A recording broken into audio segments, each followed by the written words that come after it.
ಇನ್ನು ಕನ್ನಡಿಗರ ಆಕ್ರೋಶದ ಮಧ್ಯೆ ರಾಜ್ಯದಲ್ಲಿ ಈಗ ಆಶಾದಾಯಕ ಬೆಳವಣಿಗೆ ಆಗಿದೆ. ಕಾವೇರಿ ಜಲಾಶಯಗಳಲ್ಲಿ ಒಳಹರಿವಿನ ಪ್ರಮಾಣ ಈಗ ಹೆಚ್ಚಾಗ್ತಾ ಇದೆ. ಕಾವೇರಿ ಜಲಾಶಯಗಳಲ್ಲಿ 50,000 ಕ್ಯೂಸೆಕ್ ನೀರು ದಾಟಿದೆ ಒಳಹರಿವು. 15,000 ಕ್ಯೂಸೆಕ್ ಇದ್ದಂಥ ಒಳಹರಿವು 2-3 ದಿನಗಳಲ್ಲಿ ಭಾರಿ ಹೆಚ್ಚಳ ಆಗಿದೆ. ಕೆಆರ್ಎಸ್, ಹೇಮಾವತಿ, ಕಬಿನಿ ಹಾಗೂ ಹಾರಂಗಿ ಡ್ಯಾಂನಲ್ಲಿ ಒಳಹರಿವಿನ ಪ್ರಮಾಣ ದೊಡ್ಡ ಪ್ರಮಾಣದಲ್ಲಿ ಜಾಸ್ತಿ ಆಗಿದೆ. 24 ಗಂಟೆಯಲ್ಲಿ ಕಾವೇರಿ ಜಲಾಶಯಗಳಿಗೆ 3 TMC ನೀರು ಬಂದಿದೆ. ಇನ್ನು ಕೆಲ ದಿನಗಳಲ್ಲಿ ಒಳಹರಿವಿನ ಪ್ರಮಾಣ ಮತ್ತಷ್ಟು ಹೆಚ್ಚಳ ಆಗುವಂತಹ ಸಾಧ್ಯತೆ ಇದೆ. ಇದೇ ರೀತಿ ಮಳೆ ಮುಂದುವರೆದರೆ ಜಲ ಸಂಕಷ್ಟ ದೂರ ಆಗುವಂತಹ ನಿರೀಕ್ಷೆ ಇದೆ. ನೀರಿನ ಸಂಗ್ರಹ ಯಾವ ರೀತಿಯಾಗಿ ಇದೆ ಅನ್ನೋದನ್ನ ನೀವು ಗಮನಿಸ್ತಾ ಇದ್ದೀರಿ ಸ್ಕ್ರೀನ್ ಮೇಲೆ. ಕೆಆರ್ಎಸ್ನಲ್ಲಿ 10.3 TMC ಇದೆ, ಹೇಮಾವತಿಯಲ್ಲಿ 21.6 TMC ಇದೆ, ಹಾರಂಗಿಯಲ್ಲಿ 7.3 TMC ಇದೆ, ಕಬಿನಿಯಲ್ಲಿ 7.2, ಒಟ್ಟು ಹೀಗೆ 46.6 TMC ನೀರಿದೆ. ಅದರಲ್ಲೂ ಕೂಡ ಕಳೆದ 2-3 ದಿನಗಳಲ್ಲಿ ಭಾರಿ ಪ್ರಮಾಣದಲ್ಲಿ ಮಳೆಯಾಗ್ತಾ ಇರೋ ಕಾರಣದಿಂದಾಗಿ ಇದು ರಾಜ್ಯದ ಜನರಿಗೆ ಆಶಾದಾಯಕ ಬೆಳವಣಿಗೆ. 15 ದಿನಗಳವರೆಗೆ 3,500 ಕ್ಯೂಸೆಕ್ ನೀರನ್ನು ಹರಿಸಬೇಕು ಅಂತ ಕಾವೇರಿ ನೀರು ನಿರ್ವಹಣಾ ಸಮಿತಿ ಆದೇಶ ನೀಡಿದ ನಂತರ ಆತಂಕಕ್ಕೆ ಒಳಗಾಗಿದ್ರು ರಾಜ್ಯದ ರೈತರು. ಇನ್ನು ಕಾವೇರಿ ಕಿಚ್ಚನ್ನ ತಣ್ಣಗಾಗಿಸಿದೆ ಕೇರಳದ ವಯನಾಡಿನಲ್ಲಿ ಸುರಿದಿರುವಂತಹ ಭಾರೀ ಮಳೆ. ಕೇರಳದಲ್ಲಿ ಭಾರೀ ಪ್ರಮಾಣದಲ್ಲಿ ಮಳೆಯಾಗಿರುವಂತಹ ಹಿನ್ನೆಲೆಯಲ್ಲಿ ಕಬಿನಿ ಜಲಾಶಯ ಭರ್ತಿಯಾಗಿದೆ.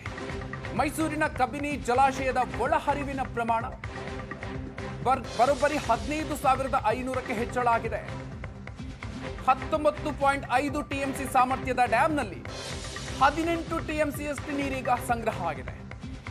ಒಳಹರಿವು ಹೆಚ್ಚಳದ ಬೆನ್ನಲ್ಲೇ 10,000 ಕ್ಯೂಸೆಕ್ ನೀರನ್ನ ಹರಿಸೋದಕ್ಕೆ ನಿರ್ಧಾರವನ್ನ ಮಾಡಿರೋದು. ಯಾವುದೇ ಕ್ಷಣದಲ್ಲಿ ಅಣೆಕಟ್ಟೆಯಿಂದ ನೀರನ್ನ ಹರಿಸುವ ಬಗ್ಗೆ ನಿರ್ಧಾರವನ್ನ ತೆಗೆದುಕೊಳ್ಳುವಂತಹ ಸಾಧ್ಯತೆ ಇದೆ. ಕಾವೇರಿ ಸಂಕಷ್ಟದ ಮಧ್ಯೆ ಸಂಭವಿಸಿರುವಂತಹ ಆಶಾದಾಯಕ ಬೆಳವಣಿಗೆ ಇದು. ಒಳಹರಿವು ಹೆಚ್ಚಳಾಗಿ ಡ್ಯಾಂನಿಂದ 10,000 ಕ್ಯೂಸೆಕ್ ನೀರನ್ನ ಹರಿಸುವಂತಹ ಸಾಧ್ಯತೆ ಇದೆ. ಸೊ ಹೀಗಾಗಿ ದೊಡ್ಡ ಪ್ರಮಾಣದಲ್ಲಿ ತಮಿಳುನಾಡಿಗೆ ನೀರು ಹೋಗುತ್ತೆ. CWMA ಆದೇಶಕ್ಕಿಂತಲೂ ಹೆಚ್ಚಿನ ಪ್ರಮಾಣದಲ್ಲೇ ಕಾವೇರಿ ನೀರು ಹರಿಯುವಂತ ಸಾಧ್ಯತೆ ಇದೆ. ಕಬಿನಿ ನೀರನ್ನ ಹರಿಸೋದಕ್ಕೆ ನಿರ್ಧಾರವನ್ನ ಮಾಡಿರೋದು. ಹೀಗಾಗಿ ಬೆಟ್ಟದಂತಹ ಆತಂಕ ಈಗ ಕರಗುವಂತ ಸಾಧ್ಯತೆ ಇದೆ.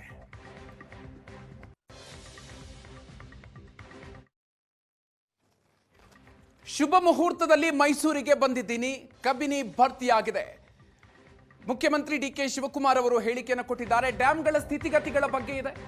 ಕೋರ್ಟ್ಗೆ ಗೌರವವನ್ನ ಕೊಡಬೇಕು, ನೀರನ್ನ ಹಿಡಿದಿಟ್ಟುಕೊಳ್ಳೋದಕ್ಕೆ ಸಾಧ್ಯ ಇಲ್ಲ ಅಂತ CM DK ಶಿವಕುಮಾರ್ ಅವರು ಹೇಳಿಕೆಯನ್ನು ಕೊಟ್ಟಿದ್ದಾರೆ.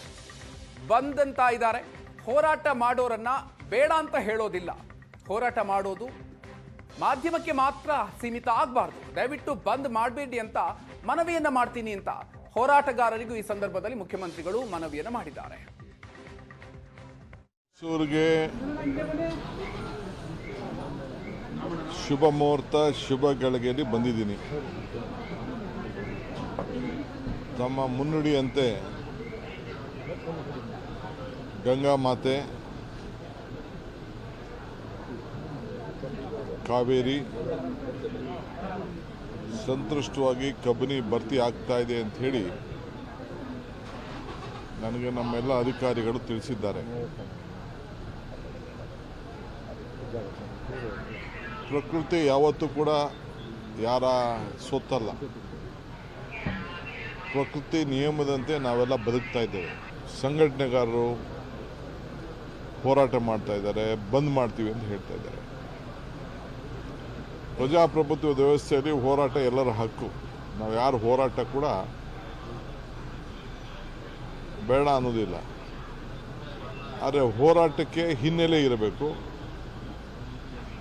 ಬರೀ ಮಾಧ್ಯಮದ ಒಂದು ಆಸ್ತಿ ಆಗಬಾರ್ದು. ಸಾರ್ವಜನಿಕ ಬದುಕಿನಲ್ಲಿ ನಾವು ಗಮನ ಇಟ್ಕೊಳ್ಬೇಕು.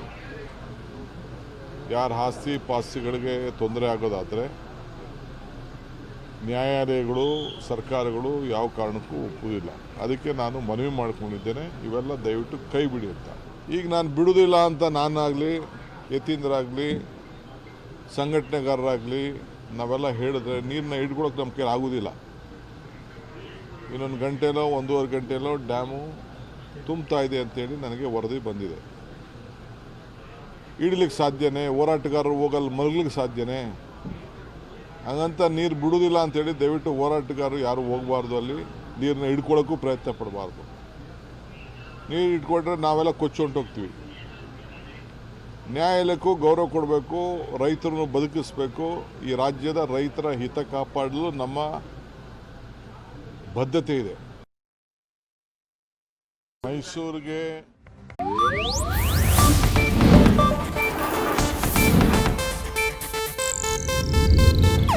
ಇದು ಏಷ್ಯಾನೆಟ್ ನ್ಯೂಸ್ ನೆಟ್ವರ್ಕ್ ಪ್ರಸ್ತುತಿ.